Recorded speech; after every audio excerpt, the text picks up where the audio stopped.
Hey there berries, welcome to patch 11.3, the 3rd of February League of Legends patch coming in 2021. As usual, we're going to be looking through all the different supports in League and how viable they are in climbing the ranked solo queue ladder for yourself in order for you to get to #1 spot in Challenger, which I can no doubt that you will obtain in the next month or two if you follow this tier list. Maybe, depending on your skill level, maybe. But as usual, we'll go through the tier list. There are a few support changes that I probably, we can talk about them now. The stuff's always made clear on Mark Yetter's Twitch page account. Riot, for some reason, love sending out tweets in terms of in-game updates as opposed to actually, telling the people in the client. But here we can have a little look here through some of the item changes, and then we'll look at a couple of champion changes as well. At the very top there, if I make myself slightly bigger, wow. At the top up there, you can see Staff of Flowing Water is being nerfed by about 10 AP. Zhonya's is also getting nerfed, so that would affect a few supports. So if 10 AP less, and the Zhonya's cost going up by 100 gold. Not the end of the world, but is overall a tiny nerf for the support role, especially trying to combat the amount of enchanter healing and shielding going on at the moment, as Moonstone is pretty strong, but they're not actually hitting the Moonstone, they're hitting the other item that interacts with it, the Staff of Flowing Water. Not sure why they're going around with Moonstone. I actually think Moonstone is actually legit broken right now. Now that more and more people are using it, particularly in solo lanes, I mean, I guess I shouldn't complain too much, but it is really, it's kind of like the old Ardent meta. I'm getting like those vibes from, like how everyone was buying Ardent Senza. Now everyone's just buying Moonstone, Staff of Flowing Water. So not sure how long Riot is going to allow this meta to continue, but it's going to keep going. And there's another item that is getting buffed, which is the Chemtech Putrifier, which is just here. I might have to hide myself for this one, so that I'm not in the way. So ability haste is going up from 15 to 20, and healing or shielding an ally will cause their next damage to inflict 60% grievous wounds for 3 seconds. Wow, that is actually huge for enchanters. So even though we're losing 10 AP off Staff of Flowing Water, get ready for the trifecta of items now. It will now be Moonstone, Staff of Flowing Water into Chemtech. Chemtech, I should probably say. Chemtech is a completely different item. Wouldn't want to start running it down on my enchanters. But yes, Chemtech, the Putrifier, they will do grievous wounds to anyone that you shield or that you heal. So Moonstone will proc it. Then you've got the Airy if you're running that, or Guardian. If you're playing something like Sona or Mantra Karma or Seraphine Shield, like there's so many like spells and abilities that enchanters have to apply shields or healing, any iteration of shielding or healing, and then your allies will do 60% grievous wounds. Yeah, kind of busted, I think. Price on this as well, I believe, is 2,300 gold, so it's really cheap. And also cheap items are nice as well for the Moonstone, so you get another 5 ability haste on top of that with the mythic bonus as well. So pretty hilarious patch, if I'm honest. Also top laners are getting nerfed as well, so support stonks are very strong right now. Make sure you hold, and hold for the next 2 weeks at least. Next patch after this one could be pretty hilarious. So we've got some champions nerfs coming up there. At the very top there's Olaf just getting cut off at the top. We don't care about that. Anivia is going to get nerfed again. She's been nerfed a couple of times since her big buffs. They did buff her way too much anyway. That does make her support capacity go down a little bit, but we'll talk about that maybe a bit more in a tier list. Nothing else is particularly getting nerfed there apart from Seraphine. Seraphine is the big one, but I feel like I underestimated her in the last tier list. I've been playing her a lot lately, as you probably have seen on the YouTube channel, and yeah, she's busted. She's actually busted. I did have her at tier 2 last patch. She should have definitely been tier 1. Seraphine, the passive damage is going down by a minute amount. The bigger one is probably the shield value is going down. but honestly, it's not really a huge amount. If you've been watching my Seraphine gameplay videos, you know, it's all about harassing really in the laning phase. Shield is an extra little bonus. Movement speed is still staying the same on the shield. And then you've got the ultimate, which is the big killer, which is, you know, what you're working around the entirety of the team fight, trying to find that perfect ultimate. So Seraphine is still going to be pretty strong. Spoilers going into the tier list. Champion buffs, in terms of support, the only one that we're technically getting a direct buff is for Karma. Mana regeneration is going up marginally. Honestly, Karma doesn't have mana issues. You're going to be taking the Band of Glass Mirror, and I don't recall having that bad mana issues on Karma when I was playing her. So she won't go out of mana now. Maybe that frees up a rune. Like maybe cookies is maybe pointless now or something, and then you can do like bone plating, revitalize for sure every time, or font of life and revitalize rather than the inspiration secondaries. Yeah, that's probably more of the direction. So you'd probably be able to get a few more flexible runes in for Karma. But other than that, it's nothing too crazy, but it's welcome. And Rel gets a little hotfix down there, which puts an unbinding on her E, which is it's like the equivalent of the Taric Bastion. That's going down from 3 seconds to 1 second. So it's technically a buff, really, but it's not really a buff at the same time. I can understand why they put it under the champion adjustments. But yeah, I mean, so champion buffs, obviously, you know, in terms of the support role, we talked about the items, but you know, the big one this patch to keep an eye on is Chemtech. I don't know how more like top laners they're going to be taking. There is now effectively less healing in that top lane because Gore Drinker was ridiculously OP. That is now being reduced down by itself, but you know, any more Grievous wounds like will help. And you know, if you're playing something like, yes, other enchanters will have access to Grievous wounds and it will affect your enchanters, but you'll have it as well, so it kind of like nullifies, neutrals out the spike. Honestly, it probably makes it so that if you are winning as an enchanter, you're going to just be a bit more stronger because you'll have the Grievous wounds for your team. If you're behind, then yeah, the game might be a little bit harder to come back from in terms of an enchanter position if you are focusing a lot more on healing as opposed to shields. But let's have a look at the tier list. I know that was there's a little bit of a new intro. Let me know if you want more of that kind of thing, going into the in-depth analysis of the patch and a quick rundown like that before we jump into a tier list. If you like that, then let me know in the comments down below and I'll try and make use of the Mark Yetter's Twitter feed a little bit more in the videos. In the tier 5, I'll just hide myself here very, very quickly because there is a Teemo behind me and a Nico and a Nunu, in case you're wondering. In the tier 5, a lot of honestly garbage champions. You have maybe a few people there that used to be okay, like Pantheon, and Ivan has been played in very cheesy situations where there's been a Rengar jungler, but honestly not really worth it. Now if we look at the tier 4 there, we've got the Anivia that we talked about a little bit earlier in the tier 4. She's been moved down now, unfortunately. It was kind of fun for, you know, a little while, but there's no point playing her as much as support though. I mean, like if you are desperate, if you're playing Anivia mid a lot and you want to play support, you could probably do some fancy tricks with it. The damage spike is still going to be pretty huge in terms of like the QE combo, but you know, you'll get outscaled very easily and you'll have to completely rely on wall to make big plays, so your damage will fall off. You have your extra terrain, but sometimes it can be really powerful, sometimes it's kind of pointless, so it's a bit too risky, honestly. Shaco, AP Shaco, I think is probably quite a popular pick. It's getting a little bit more popular. Win ratios on it are okay. I just highly wouldn't recommend it for your games. I think if I was pushed, I could probably put this to tier 3.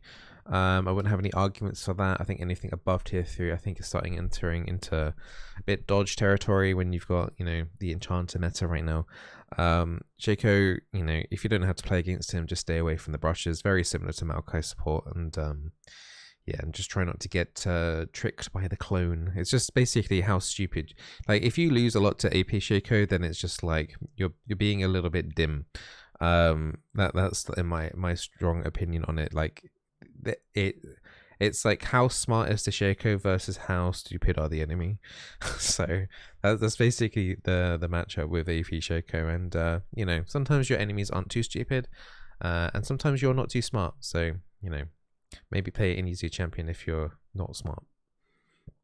Going throughout the tier list, Tom Kench, tier 4, I might be a little bit generous there. Tier 4, tier 5, you know, he's around this area. And then we're looking at the AP Jarvan support that we covered in a video at the start of this patch. It was alright. I did a few games with it. The poke harassment in lane was solid.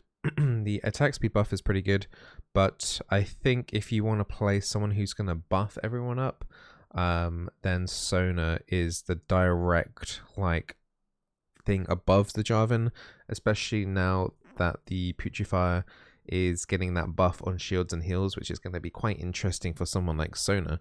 Definitely one to keep your eye on, but the Jarvan's flag won't give everyone shield. He'll give like Airy and Moonstone quite often, but it's not like, it's not constant kind of thing, if you know what I mean. Going into tier 3, we have Senna, Brand, Rakan, Rel, Swain, Soraka, Pyke, Gragas, Nautilus, Maokai, Galio, Braum, and Blitzcrank. I actually moved a few champions down from tier 2 to tier 3. I felt like it was a bit too top heavy. Senna is probably, could be the most controversial one here. She received a lot of buffs in 11.2. I had high hopes for her, but honestly, I don't think it's worth it. She'll be able to use the Chemtech Putrifier, but then you'll be going into some sort of like AP Senna build, which you could do. I did do a AP Senna game, which is on the channel if you want to check that out, where I go Moonstone and stuff of Flowing Water. The healing was good, but the damage was honestly horrible. I felt really bad doing it the entire time. I think I had like 9,000 healing from Moonstone, but honestly, like, it was like 150 stacks or something, and if I had AD items, I might have actually been able to carry that game. Spoilers, we didn't win, but it was a very interesting game to look at in terms of seeing what the potential is of AP Senna, and it's not bad. It's just it's still a lot more to be desired. But yeah, I felt like the buffs are obviously welcome for her. Some people are more playing Senna in the AD carry role again now, which I'm not liking. But you know, she is being played a little bit more often. I still think she's incredibly difficult to play for a lot of people, and honestly, once again, not worth the risk. Very vulnerable to jungle ganks and things like that, and it can get a bit iffy in those situations. I don't want to spend too long on tier 3. Rel, you know, is in a funny place right now. A lot of tanks are generally a lot of the tanks are finding it difficult to stay relevant in the mid game. Even if you find a pick, potentially, like, the fights are generally going to be lasting a lot longer now. So yeah, everyone picking enchanters and things like that, you have to snowball early. If you are wanting to play a tank, you have to roam a lot too. Usually staying in that 2v2 isn't going to be the only thing that's going to be able to win you the game. Just winning that 2v2 lane, you usually have to be very proactive and roaming towards mid and working with your jungler. Particularly in the lower elos, like gold minus, you're going to find that incredibly difficult to do because not many people are very good at macro. Even junglers at that level just kind of do their own random thing. So it's much safer in general to stick into that kind of like 2v2, win out the lane, and then once people start doing like ARAM mid, 5v5 mids, whatever, enchanters and Moonstone become extremely strong. Yeah, Moonstone is very, very strong once people start like stacking up in like 4v4s, 5v5s around objectives, whereas tanks find it difficult to be relevant. So I'm not saying that they're garbage or anything like that. I mean, there's definitely some strong tanks up there, but usually they're providing some form of utility, and something like Blitzcrank that got moved from tier 2 to tier 3 doesn't really provide that. Well, one thing I should probably say that I did move up because they do provide a bit more utility is Galio. Galio's been starting to see some gameplay recently, particularly in pro play. I did move him up from tier 4 to tier 3. I thought it's maybe a bit too harsh for him to be in tier 4. But I think like his global ult presence can be pretty nice, but you need a lot of coordination with your team again. And honestly, like as long as you you respect the flash taunt, similar to like kind of like a Shen play. It's he's kind of weak in the 2v2, but it can be very snowbally. I don't really recommend Gallia to be played in solo queue, but I can understand there's probably a few of you trying it out because your favorite, league players are playing it right now on Pro Play. But let's have a look at tier 2. We've got Sona, which I'm going to make very clear right now. I found it very difficult where to place her. It is either tier 2 or tier 1. I want to throw that out right there. Her win rates are very strong right now. I just couldn't push myself to put her into tier 1, but, very strong. Usually the left to right doesn't make a difference in terms of power, but I did want to make that very clear that Sona is on the cusp, in my opinion, of being tier 1.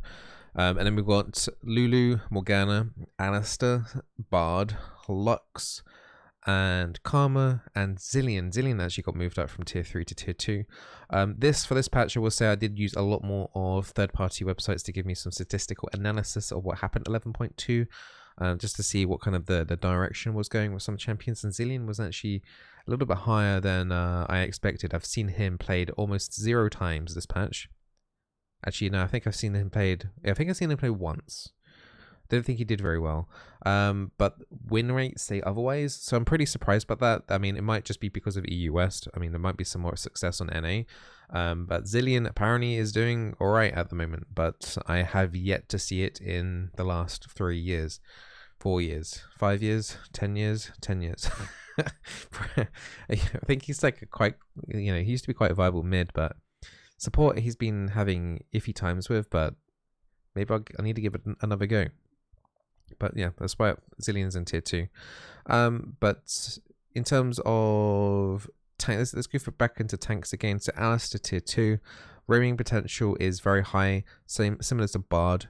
The only way you're really going to be able to counter enchanters is by winning early if you're going to play a tank, which means snowballing very, very early on, which once again means you're probably not going to be able to stay 2v2. You're looking to make some like 2v1s, 3v2s in the mid lane area, while the enchanters are staying in the bot lane generally. It's much harder to roam on an enchanter as opposed to a tank, as a tank usually has mobility boots and they have much better crowd control and engage possibilities as opposed to an enchanter.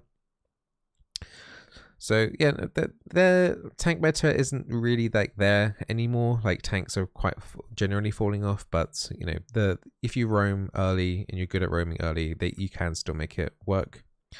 Lulu particularly strong once again. If you're playing with say a Twitch who's going to be doing AoE attacks with his ultimate, if he's got the Chemtech on him with all your Moonstone and your Staff of Flame Water, that's going to be AoE distributing that onto everyone as well. So if you're linking up with champions that are going to be doing a decent amount of AoE, maybe a Hurricane champion like a Cogmore as well, which Lulu usually plays with, then you're going to get even more from that as well. So even though Lulu doesn't apply AoE shields, if the person that she's shielding is applying AoE, then it makes it so that it doesn't matter as much that you're not applying AoE shields, if that makes sense. I hope that makes sense. Anything else on this list I want to talk about? Yeah, Karma received those mana buffs, but she was tier 1. I put her down to tier 2. I felt like her win rates overall weren't justified for her to be tier 1. I still think she's a solid laner in the dual lane, and there are some nice interactions with her with Moonstone, and even more so now with Mantra E in terms of Chemtech. It's just that you don't always want to use Mantra E in team fights. It's not bad, it's just that sometimes the W is more important, or just building up some distance with a Mantra Q, which you won't be using as much later into the game, but it's still an option. So you're not always going to be using Mantra AoE shield on your entire team, but you'll still use it occasionally. And then going up to the tier 1, let's go up to here.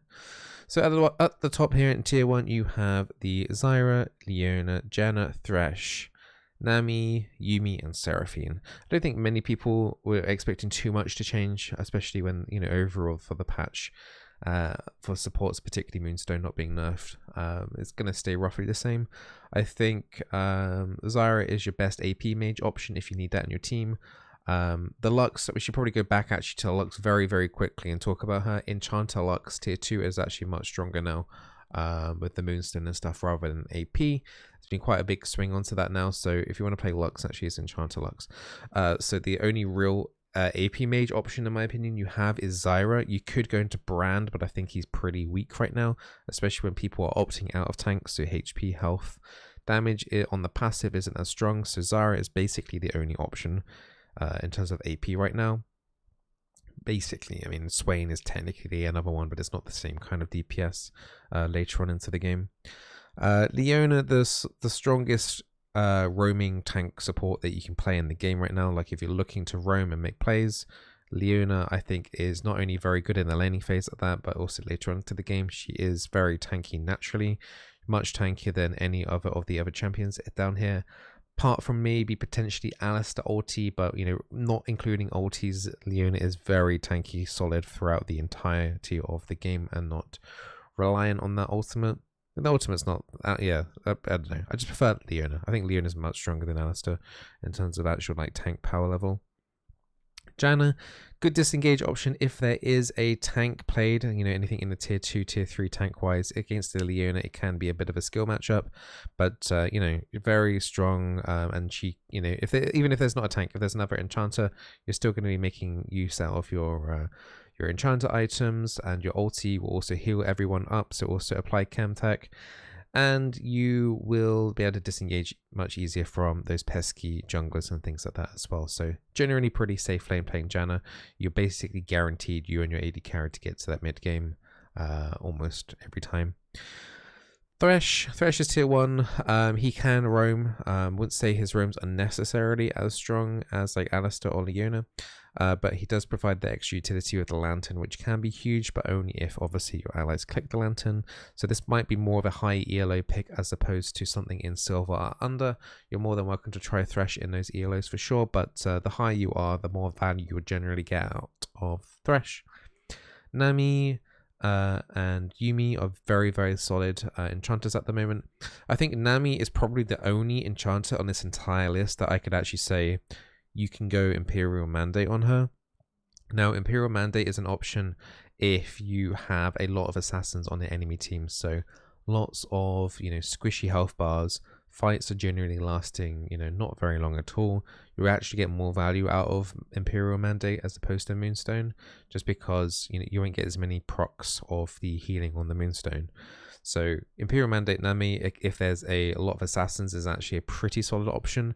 You will probably have a slightly tougher time during laning phase though, because, you know, you're going to be targeted by the enemy jungle assassin. And it's quite hard for Nami to disengage until level 6, so do keep an eye on that, but it is a very, very good option. And then she can also use Moonstone perfectly fine as well, so it's something to think about if you are playing Nami. That's why she's particularly strong right now, is because she is actually, you know, probably the only, legit the only champion here that I would recommend Imperial Mandate over Moonstone on everyone here. Yuumi, incredibly strong. Once again, lots of videos made on her recently on this channel about her. She is hilarious at how easy it is just to fulfill the Moonstone prophecy. As long as Moonstone is as busted as it is, honestly, and the interactions she has with all the items, then this is staying. So, yeah. Very, very strong right now. There's nothing really else to add. As long as you got one person, you just need one person on your team that's doing well, and your odds of winning the game are very high. If no one's winning on your team anyway, like no matter what champion you're playing, it doesn't matter, you're probably going to lose anyway. If all lanes are losing, then you're probably going to lose the lane. But with Yuumi, if you got one person doing well and it's reliable, then your odds of winning the game are very high. And then you got Seraphine.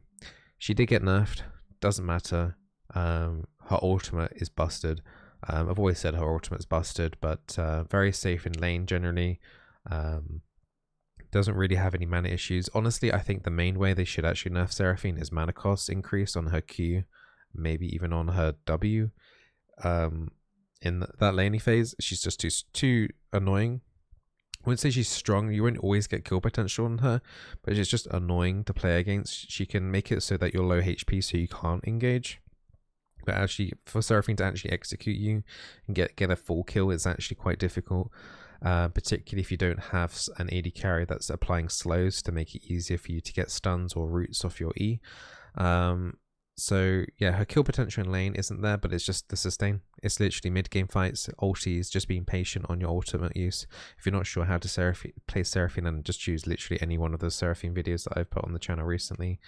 But yeah, you just need to be patient. Just try not to be like panicky with the ulti, even if it means spending an extra second or two just repositioning. Like, the more people you ult in a team fight, obviously the stronger it's going to be.